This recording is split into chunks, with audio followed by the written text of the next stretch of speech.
Hi, my name is Jennifer Webb, and I am the author of the 5 Minute Productivity Journal.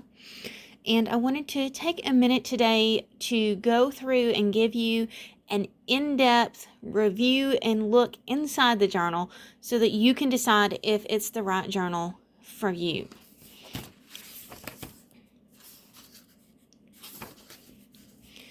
So, the journal is composed of three main parts.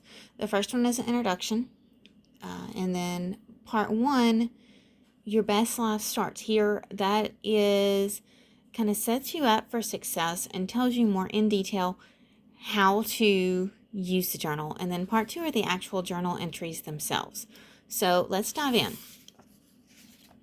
Throughout the whole journal, there are inspirational quotes, and this is my personal copy that I'm going to show you. And as we go through this, you can see that I have not only written it, but I'm also using it.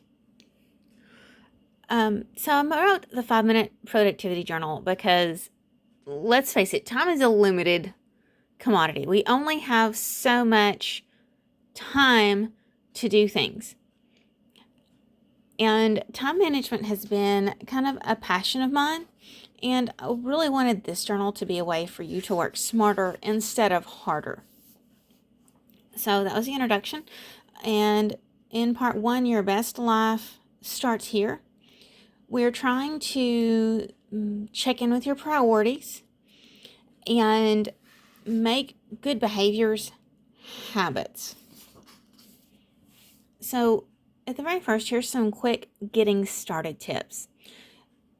And that is set smart goals and find a morning routine that works for you. You know, most people with a morning routine, it's like get up at 5 o'clock in the morning and take an hour for yourself and do all these things. And some people don't work well like that. So whether you hit the ground running or you take that hour for yourself, do what works best for you and keep doing it until it becomes a habit. Now, most of the time, we're going to be most effective in the morning. So do your biggest task first thing in the morning. And then you're going to have to plan and prioritize your tasks because there's going to be some tasks that you have in front of you that are going to yield bigger and better results than others that just kind of clutter up your to-do list and take your time. And you really want to be sure that the things that you're doing are reflecting on your goals and that you are actually making forward progress on your goals. And then this last thing, so white space in a picture, like this whole page is white, but your focus is drawn to the words in the middle. So what that white space does is it hones your focus, right? So when we have white space in our day, that is the time that we take for ourselves, like your downtime, and it helps you to focus when you are working. Because you're not a machine. You can't be effective and 100% go, go, go all the time. You need that white space to recharge your batteries.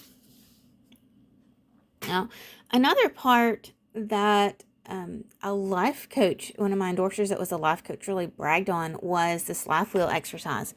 He says he uses it in his practice and he's got hundreds of students. He said, but he never thought about letting somebody make their own because there's all these categories and these are just the suggested ones. You know, your life wheel may not look like this. These may not be the categories that you need in your life wheel. So you're welcome to, take out chunks of this. You're welcome to draw your own and make more. It's completely customizable. And the fact that these little things here are not balanced and they're not going to be balanced because the goal here is to not have everything perfectly balanced. It's to have it at a place that you are happy with at the moment. So it's very flexible. And you can see that I've done my own life wheel. And if you notice, these two are blank because I didn't really feel like I needed any more. But I have my life wheel shaded in where I felt like they were at the moment. And then this part, you can see that I've actually gone through and I've filled this out myself because you really want to focus on your goals when you're trying to be productive so that you're working towards something and you're not just working to be busy. It's busy, busy, busy, but you need to make sure that you're actually working towards your goals and that you're doing things to move you in that direction. And you also need to be sure that your goals stay true to who you are. So it talks about values here, and two of mine are honesty and authenticity. And I also wanted to be sure that I put my family first in everything that I did. So these questions here are just kind of to focus you so that you know that what you're doing in the journal entries is moving you forward. So the journal entries are simple and they're very consistent. You've got a little challenge, like how to say hello to a stranger today. And a lot of times you've got this big quote. So you can see that I've filled out a couple of the journal entries here. Let me find a blank one. Here's a blank one. So let's just look at the blank journal entries. So it's the 5-minute journal, and ask you here for the date so you can keep track of when you did it, and the time and the location. Excuse me.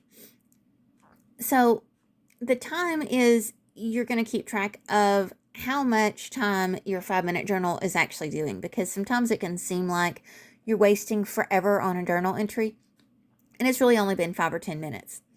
And then the location, because I know that, like, if I'm in a very cluttered location, sometimes I work differently at my desk versus if I'm sitting on my deck. And this is the only journal that I've seen that really focuses on how you feel first. So I feel like, and then why do I feel this way? And then it asks you to reflect on the day before. So how did it go yesterday? How productive were you yesterday? And it doesn't just leave it hanging. It asks what you can do to follow through on that today. And it also highlights what you're doing to not only be productive, but what you're doing to take care of yourself. And once you write down your expectations for the day, like what would make today great, that really makes you stop and think, like, what do I really, really want today? And that I'm grateful for. So gratitude is a mindset hack, and it makes you happier whenever you think about and write down the things that you're grateful for. And then it goes right back into what your top priority for the day is. And then it helps you break it down into little manageable steps. And I really like this. Workday stopping time. Because for myself, if I don't write down a workday stopping time, then I'll just work and work and work. And before you know it, it's time to go to bed. And I've had no self-care time. And it really takes its toll on me emotionally and mentally. And I'm not as productive the next day. So workday stopping time, what time are you going to stop? And then for myself, I really like a good space to write whatever is on my mind, whether it be a to-do list or whether it be something that's on my mind. If I need to write down something I'm happy about or vent about, you've got all this space to do that. So these little challenges, let's talk about those for a second. So they're color-coded, and each one deals with kind of a different type of challenge. Like, block off 1 hour this week and plan nothing until that hour begins. Sometimes we are so focused on plan that we forget to block out time. So this will allow you to be spontaneous. It can be buffer time. It's whatever you want to do. So it's just an hour that you don't have anything planned, and that can be super nice. So also, as we go through the journal, something else that I wanted to point out. You did a life wheel at the first part of the journal. And then, as you go through the journal, look what else pops up. Oh, it's another life wheel for you to update. Because this journal assumes that as you use it and you're working towards your goals, that you are going to grow. Your life wheel is not something that just stays static. It's something that you grow from. So it's got a couple of life wheels in here for you to update as you go along. let's see. So this is a journal entry that I've really completed well. And this is one that I took some time on. You can see how much I wrote here.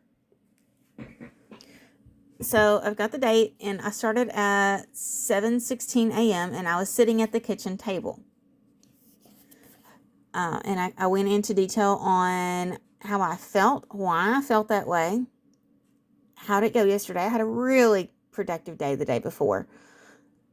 And then I had some follow through that I had to do, yesterday's act of self-care.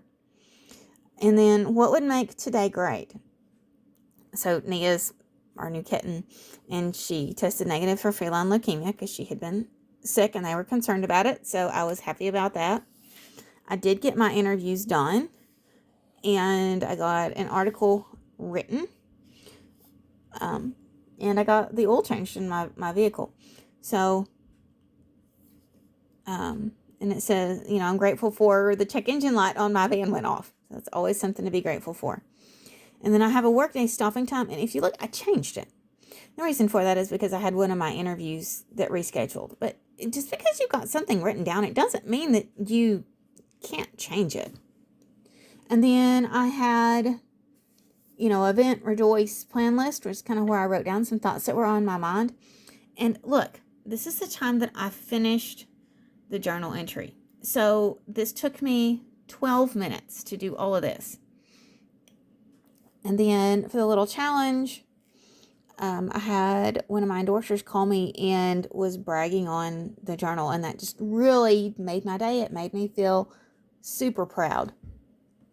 So this has been an in-depth look at the 5-minute productivity journal.